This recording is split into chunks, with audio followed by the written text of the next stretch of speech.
قومی اسمبلی میں توہین پارلیمنٹ بل 2023 پیش کر دیا گیا، جس پر مزید غور کے لیے بل کمیٹی کو بھجوانے کی تجویز دے دی گئی ہے۔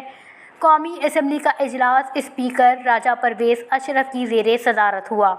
اجلاس کے دوران رکن قومی اسمبلی رانا قاسم نون کی جانب سے بل پیش کیا گیا۔ بل پیش کرتے ہوئے رانا قاسم نون نے کہا کہ بدقسمتی سے کمزور ماں کمزور اولاد کا سبب بنتی ہے۔ جتنی بے توقیری اس ایوان کی ہوئی، پہلے کبھی نہیں ہوئی۔ اس ایوان میں گزشتہ ادوار میں لعنتیں برسائی گئیں۔ میڈیا میں ہمارا ٹرائل اور پارلیمنٹ کو انڈرمائن کیا جاتا ہے۔ اس پارلیمنٹ کی عزت ہوگی تو سب کی عزت ہوگی۔ پارلیمان کی بے توقیری پر سزا اور جزا ہونا چاہیے۔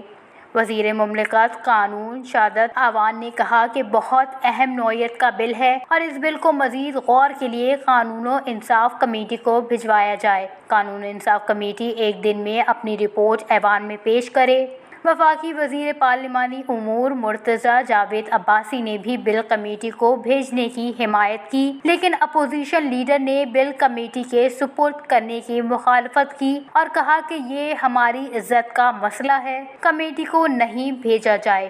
شیخ روہیل اصغر نے کہا کہ اب وزراء صاحبان اپنی نوکری پکی کرنے کے لیے کہہ رہے ہیں کہ کمیٹی کو بھیج دیں۔ اس وقت پورا ایوان ان وزراء کے علاوہ کتنے لوگ کہتے ہیں معاملہ کمیٹی کو بھیج دیں۔